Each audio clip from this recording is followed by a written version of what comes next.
A carpa e unha pista de karts de Pontexogos levarán o epicentro do Nadal de Pontevedra á avenida Raíña Vitoria. Xa o ano pasado este espazo peonalizado acolleu a instalación dunha tirolesa que este Nadal cede o seu lugar a unha das iniciativas máis populares da programación da cidade, que se completa cos obradoiros de cultura e deportes urbanos da Urban Culture Factory. Xogos, hinchables, exhibicións e obradoiros de cociña creativa, maquillaxe de fantasía, estampado de bolsas, chapas de Nadal, ciencia divertida, globofexia, manualidades, decoración, contos de Nadal, debuxo, zumba, bailes de TikTok, paracaídas, relevos, colas, tatuaxe.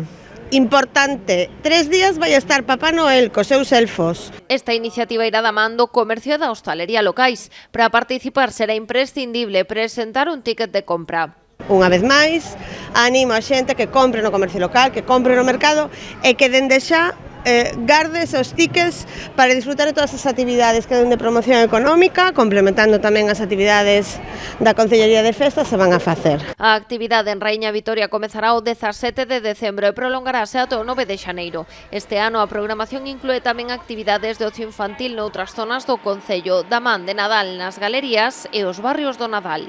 Haberá en Raíña Vitoria, pero haberá en Galerías de Oliva, haberá na Parda, haberá en Campolongo, haberá en Monteporreiro e haberá nas parroquias de Ponte Sampaio, Verducido, Lérez, Cerponzóns e Xeve. Pasarrúas con Papá Noel e outros seres extraordinarios da man de Pablo Méndez Performance ou o tren do Nadal son outras das actividades coas que o Concello de Pontevedra quere facer que toda a veciñanza goce das festas.